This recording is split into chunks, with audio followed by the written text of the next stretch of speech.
Hi, thanks for joining us. I'm Terrie Hayward from Positive Animal Wellness, and today we're going to talk about a question that I often get asked, which is how do I communicate with a deaf dog? I did write a book, A Deaf Dog Joins the Family, which might be handy. I also have a course that's coming out soon.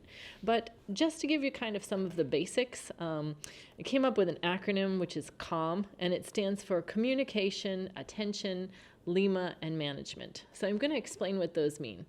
Basically, the first step is that you need a mode of communication with your deaf dog. So this means that you need to teach and condition a visual or a tactile marker.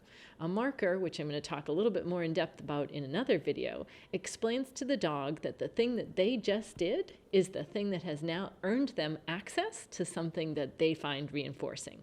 So that allows you to have that dialogue back and forth.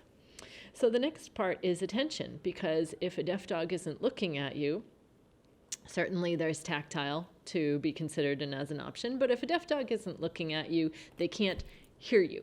So we want to teach your deaf dog to actively and consistently check in with you.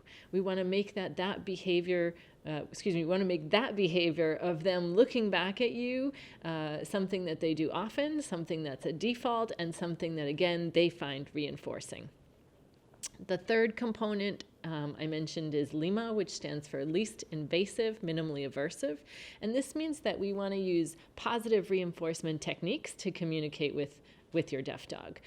It means that we want to research and understand and find people to work with and ways to go about teaching and training that use these positive reinforcement methods.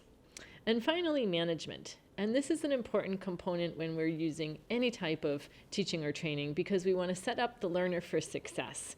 So we want to avoid situations where the problem might arise while we're subsequently teaching what to do and then reinforcing those behaviors.